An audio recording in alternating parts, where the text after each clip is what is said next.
y se ve. Solo gasto y sigan no pa' portarse bien. Pa' la corta, y nueva que siento ver. En el cuarto tiene el seteo. Antes de ti yo era ateo. Sé que me chupo hasta los dedos. Baby, dime tú, tan chimbillo con ganas. Conectamos el Bluetooth. Le damos hasta mañana, nea, mero de Yahoo. This just became the most viewed halftime show in over 10 years, and not one word was in English. And if you blinked, you may have missed the real message because it wasn't just a performance, but a cultural revolution. Okay, first of all, I'm actually one of the people who actually liked the performance, but I'm not going to lie, I really thought we were getting I Like It with Cardi B. Like, come on. I mean, she's dating Stefan Diggs. He's literally playing in the Super Bowl. Her tour starts February the 11th, which, by the way, I'm going to. So I just knew she was coming out, right? And then we got like 3 seconds of her, 3 whole seconds. I was like, wait, that's it? I was a little disappointed. I can't even lie. But maybe it was scheduling, maybe it's rehearsal timing, maybe she didn't want things coming out about her and her ex or boyfriend, ex boyfriend. I don't know. One of those. Maybe it was the combination of the media drama. Who knows? But y'all tell me in the comments what y'all think about it. Now let's talk about the opening. We start in a sugarcane field. At first, I just thought it looked like cinematic, but then I rewatched it and I figured that it actually wasn't random at all. I realized that it was actually like Puerto Rican history, right? So, well, if you know about Puerto Rican history, you know it involves labor, colonialism. There's a lot of struggle. So he actually recreates this on the field at the Super Bowl, right? And so that really hit different, unlike any performance I've ever seen, let alone at the halftime show. It felt like he wasn't just performing, but that he was actually bringing Puerto Rico to the stage. So that even made it more interesting. And what makes it even more interesting than that is that before he even stepped on the field, people were already arguing about the performance, right? So this was political before the music even started. So then we get the neighborhood visuals. There was food stands, there was street vendors, there was people playing dominoes, by the way, which I really love. People were doing nails. This wasn't Vegas. This wasn't flashy. This felt like home. And I didn't catch this at first. He wasn't trying to impress America or Americans. He was representing his home. And that really hits different because a lot of Super Bowl performances, they revolve around American culture and Americans. Um, so we'll get into that a little bit later. And we're not even to the political part yet because that's when the performance really shifted. I really want to highlight this point. Not one word was in English. Now, I'm not going to lie. When I was listening to the performance, I truly thought that there would be some sort of like translation or something. So I was like listening for it. I was looking for it. But there wasn't. And that was actually okay. I'm a big fan of just beats and music and something I really enjoyed. Even though I didn't speak English didn't speak Spanish and didn't really understand what they were saying, I seen all the visuals and I really understood it from a different perspective. So for once, English speakers got to feel like how it feels to not speak the language. There was no translation. A lot of English people, Americans, I'm sure, were uncomfortable. It just gave all the vibes that it needed to give, especially speaking in the times that we are right now politically. So then we get the scene where he drops in the house, right? So the dancers switch from their uniforms to their streetwear. I'm not sure if you caught that, but yeah, that happens. So that really felt symbolic as well. So it was kind of Like they were switching from your traditional kind of attire to a more street modern culture. Then you had the wedding scene on top of the building, which felt like a celebration. It was a celebration. You had community, you had family, but that wasn't even the main thing. It was the energy that it was giving. Now, Lady Gaga or Gaga, she came out, which I felt some type of way about a little bit because she was the only one speaking English, and I was really kind of getting adjusted to the Spanish. And I don't know if she was actually needed.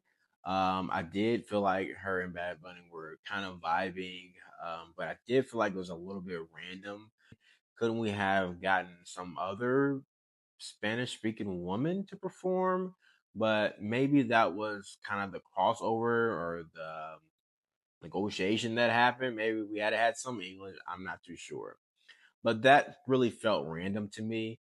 That was random to me, but I guess it actually showed intentional solidarity amongst American and or English speaking and Spanish speaking. Then we have Ricky Martin that comes out. And let me say, I'm a big fan of Ricky Martin. Okay. Now that really symbolized like legacy, generational. I literally did a report on him in middle school, feels like forever ago. But I really understood kind of like the importance of the cultural significance of Ricky Martin.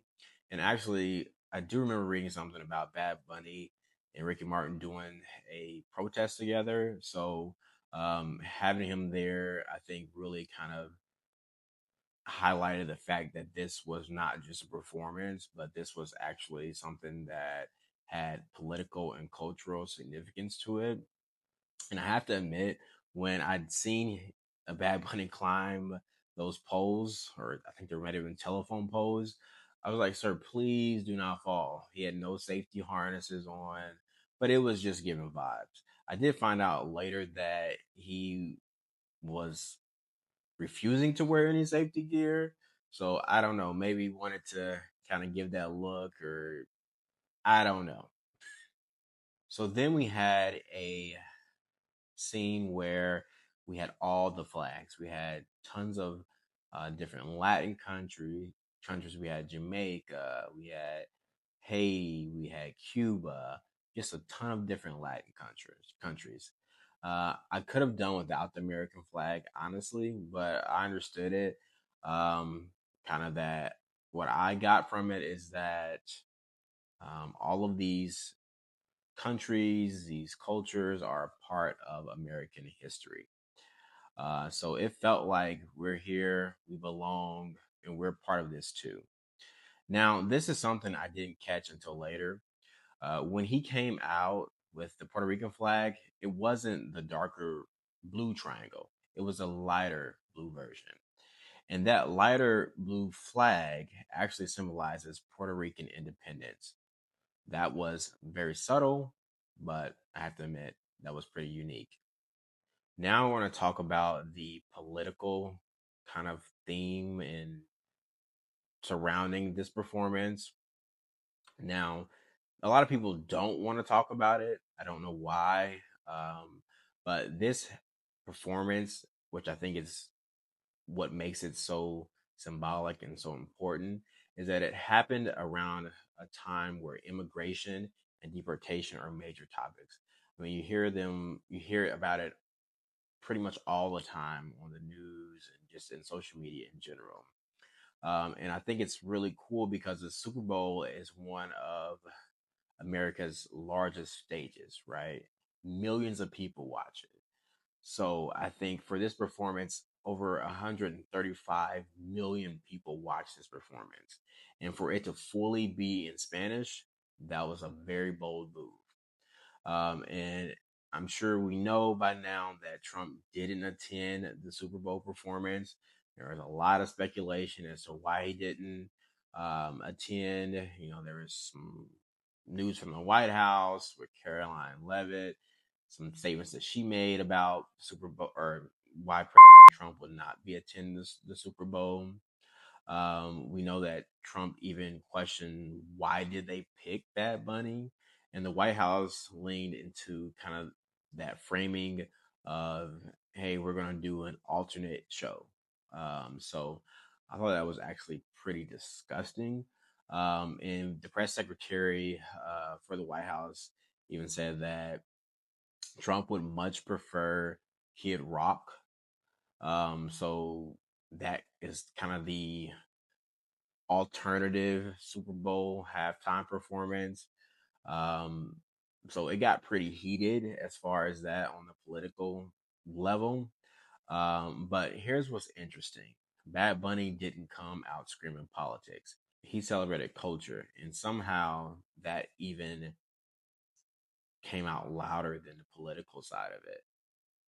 So I thought that was really cool, and I thought that that really represented a lot, especially in today's time. Overall, I think this halftime show did a lot for Latin culture worldwide. It wasn't just music, it was representation, it was pride, it was intentional. And whether people loved it or hated it, it made them talk. And sometimes that's the point. All right, y'all. So that's my take. Did you love it, hate it, or were you just sitting there confused the whole time? If you made it this far, drop a Puerto Rican flag or a flames, fire, whatever you want to call it, down in the comments so I know you're real. This is Jay. This is Side Eye with Jay, and I'll see y'all on the next one. And remember, I upload every week, so subscribe and turn on those notifications. Nueva que se antojen en el cuarto.